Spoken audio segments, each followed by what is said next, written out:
வகுப்பு மாணவர்கள் அனைவருக்கும் வணக்கம். இன்றைக்கி நம்ம என்ன பார்க்க போகிறோம் அப்படின்னு பார்த்தீங்கன்னா, பருவம் 2 இயல் 3ல் உழவு பொங்கல் பார்க்க போகிறோம். பருவம் 2 இயல் 3 உழவு பொங்கல் பார்க்க போகிறோம். இந்த உழவு பொங்கல் பாடலின் ஆசிரியர் யார் அப்படின்னு பார்க்கலாமா? இப்பாடலின் ஆசிரியர் நாமக்கல் கவிஞர் வே. ராமலிங்கனார். வாங்க பாடலுக்குள்ளே போகலாம். இந்த உழவு பொங்கல் பாடலை பார்க்குறதுக்கு முன்னாடி இந்த பொங்கலை பற்றி உங்களுக்கு ஒரு சிறு குறிப்பு.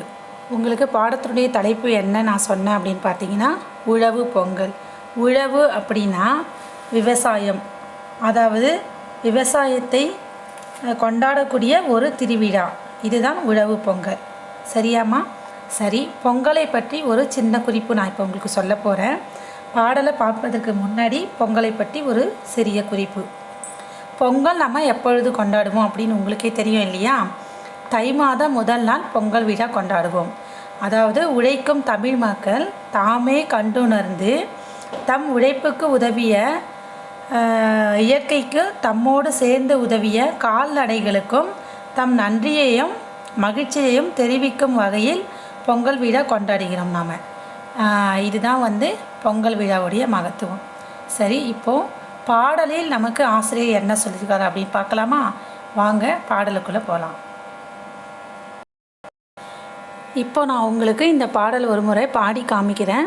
எப்படி பாடணும் அப்படின்னு நான் உங்களுக்கு சொல்லி காமிக்கிறேன். இந்த பாடலுடைய பொருள் என்ன அப்படிங்கிறதையும் சொல்கிறேன், கவனமாக கவனிங்க. உழவு பொங்கல். பொங்குக பொங்கல் பொங்குகவே, புதுவனம் நிறைந்தரம் தங்குகவே, எங்கனம் யாவரும் இன்பமுற, ஏர்தொழில் ஒன்றே தெம்பு தரும். முதல்ல நான் உங்களுக்கு பாடல் எல்லாத்தையும் முழுசாக உங்களுக்கு பாடி காமிச்சிடுறேன். அதுக்கப்புறம் அந்த பாடலுடைய பொருள் என்ன அப்படிங்கிறத உங்களுக்கு சொல்கிறேன். உணவு பொருள்கள் இல்லாமல் உயிரோடு இருப்பது செல்லாது, பணமும் அது தரும் நலனெல்லாம் பயிர்கள் விளைப்பதன் பலனேயாம். உழவு தொழில்தான் உணவு தரும், உடையும் அதனால் அணிய வரும், பழகும் மற்றுள்ள தொழில் யாவும் பயிர்த்தொழில் இன்றேல் விழலாகும். தங்கமும் வெள்ளியும் இருந்தாலும் தானியம் ஒன்றே விருந்தாகும். இங்கிதன் உண்மையை உணர்ந்திடுவோம், ஏர்தொழில் மிகுந்திட துணிந்திடுவோம். உழவே செல்வம் உண்டு பண்ணும், உழைப்பே இன்பம் கொண்டு வரும். உழவை தொழுதிட வருநாளே, உற்ற இப்பொங்கல் திருநாளாம். ஏழையும் செல்வரும் இங்கிதமாய் இசைந்துளம் கழித்திடும் பொங்கல் இது. வாழிய பயிர்த்தொழில் வளம் பெருகி வையக முழுதும் வாழியவே. ஆஹா, என்ன ஒரு அருமையான பாடல் பார்த்தீங்களா? நாமக்கல் கவிஞர் வே. ராமலிங்கனார் அவர் எழுதியுள்ள ஒரு அருமையான பாடல். அதாவது ஒரு பொங்கல் திருநாளை பற்றி, ஒரு விவசாயியுடைய மகத்துவத்தை பற்றி எவ்வளோ அழகாக ஒரு பாடல் மூலம் நமக்கு விளக்கி சொல்லி இருக்காரு. இதிலேருந்து நமக்கு என்ன தெரியுது அப்படின்னா, நம்ம எல்லாரும் சாப்பிட்றதுக்கு, நம்ம வயிறு நிறைய சாப்பிட்றதுக்கு விவசாயம் பெரிதும் நமக்கு உறுதுணையாக இருக்குது. அந்த விவசாயம் இல்லை அப்படின்னா நம்மளால் உயிர் வாழ முடியாது. நம்ம சாப்பிட்றதுக்கு நமக்கு என்ன வேணும்? தானியங்கள், அரிசி, பருப்பு, காய், கனி, கிழங்கு இதெல்லாம் வேணும் இல்லையா? அத்தகைய விவசாயத்தை நம்ம போற்றி பாதுகாக்கணும் அப்படின்னு சொல்கிறாரு. இந்த பொங்கல் விழாவுடைய சிறப்பை பற்றியும் நமக்கு சொல்லியிருக்காரு. உழவு தொழில் தான் நமக்கு மிகுந்த ஒரு உற்சாகத்தை தரும், ஒரு தெம்பை தரும் அப்படின்னு சொல்கிறாரு. என்ன தான் நமக்கு தங்கம் வெள்ளி இருந்தாலும் தானியத்தை தான் நம்ம சாப்பிட முடியும். அதிக அளவு நம்மக்கிட்ட தங்கம் இருக்குது, ஒரு 100 கிலோ தங்கம் இருக்குது, ஒரு 50 கிலோ வெள்ளி இருக்குது அப்படின்னா நம்ம அதை வச்சுக்கிட்டு ஒன்றும் செய்ய முடியாது இல்லையா? சாப்பிட முடியாது. நமக்கு பசி ஆட்டணும் அப்படின்னா, பசியை போக்கணும் அப்படின்னா நமக்கு என்ன வேணும்? சாப்பாடு வேணும், தானியங்கள் வேணும், கிழங்கு வேணும், காய்கனிகள் வேணும். அத்தகைய இந்த விவசாயமும் இந்த பொங்கல் விழாவையும் ஒன்றிணைத்து ஒரு அருமையான பாடல் சொல்லியிருக்காரு. இப்போ நான் உங்களுக்கு பாடலுடைய கருத்து என்ன அப்படிங்கிறத சொல்கிறேன் பாருங்கள். பாடல் பொருள் என்ன அப்படின்னு பார்த்தீங்கன்னா, உழவு தொழிலின் மேன்மையை இப்பாடல் விளக்குகின்றது. உழவின் சிறப்பால் பொங்குகின்ற பொங்கலை அனைவரும் கொண்டாடி மகிழ வேண்டும். பொங்கல்னாலே உங்களுக்கு தெரியும், பொங்கலை நம்ம வெகு விமரிசையாக 4 நாட்கள் கொண்டாடுவோம். முதல் நாள் போகி திருநாள் அப்படின்னு சொல்லுவோம், அதை இந்திர விழா அப்படின்னு சொல்லுவோம். அதுக்கு அடுத்த நாள் தை முதல் நாள் பொங்கல். அந்த பொங்கல் அன்றைக்கி என்ன பண்ணோன்னு உங்களுக்கே தெரியும் இல்லையா?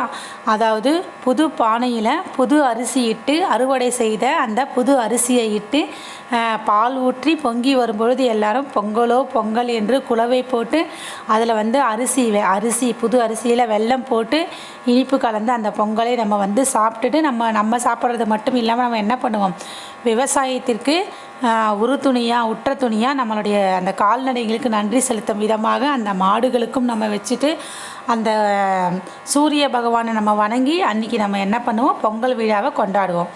பொங்கல் விழாவுக்கு அடுத்த நாள் என்னென்னு பார்த்தீங்கன்னா மாட்டுப்பொங்கல். அதுதான் கால்நடைகளுக்கு நன்றி செலுத்தக்கூடிய நாளாக அந்த மாடுகளுடைய கொம்புகளுக்கெல்லாம் வர்ணம் தீட்டி மாடை அலங்கரித்து அதுக்கு மஞ்சள் பொட்டுலாம் வைத்து அந்த வண்டியில் பூட்டி அன்றைக்கி என்ன பண்ணுவாங்க, மாடுகளுக்கும் நன்றி செலுத்தும் வகையாக நம்ம மாட்டு பொங்கலை கொண்டாடுவோம். அதற்கு அடுத்த நாள் காணும் பொங்கல். அது உங்களுக்கே தெரியும், நமக்கு பிடிச்ச இடத்துக்கெலாம் நம்ம என்ன பண்ணுவோம், நம்ம உற்றார் உறவினர்களை கூட போய் பார்த்து அவங்க கூட நம்ம சந்தோஷமாக அன்றைய பொழுது நம்ம கழிப்போம் இல்லையா? இப்படி 4 நாட்கள் நம்ம பொங்கல் விழாவை கொண்டாடுவோம்.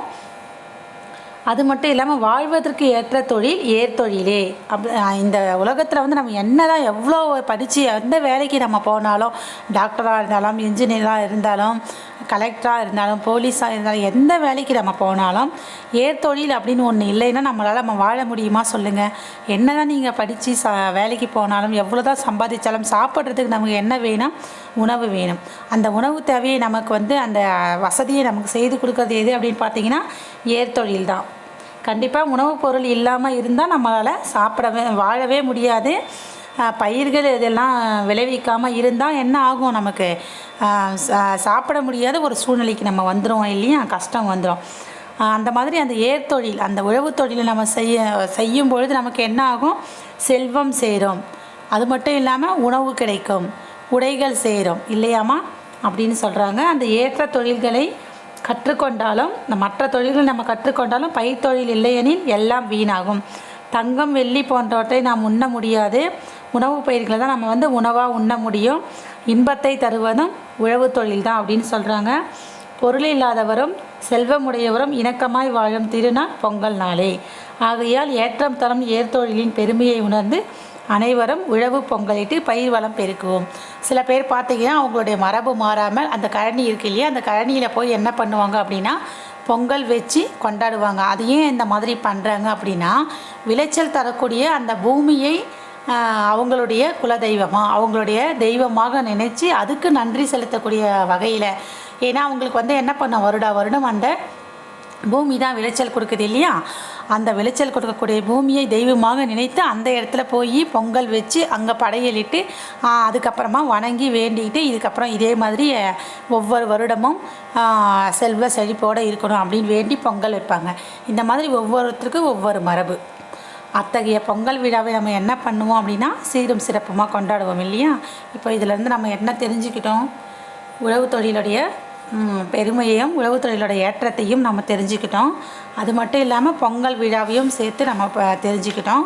அதை சேர்த்து தான் உங்களுக்கு உழவு பொங்கல் அப்படின்னு கொடுத்துருக்காங்க. இந்த உழவு பொங்கலுடைய பாடலின் ஆசிரியர் யார் அப்படின்னு சொன்னேன், நாமக்கல் கவிஞர் வே. ராமலிங்கனார். சரியா? சரிம்மா, இந்த பாடலை நீங்கள் எல்லோரும் படித்து பொங்கலுடைய சிறப்பையும் தெரிஞ்சுக்கணும். ஏர்தொழிலுடைய அதாவது உழவு தொழிலுடைய சிறப்பையும் கண்டிப்பாக நீங்கள் மாணவர்களே நீங்கள் எல்லாருமே உழவையும் விவசாயத்தையும் பற்றி நீங்கள் அனைவருமே தெரிஞ்சுக்கணும். சரியாம்மா? அடுத்த வகுப்பில் பார்க்கலாம். நன்றி மாணவர்களே.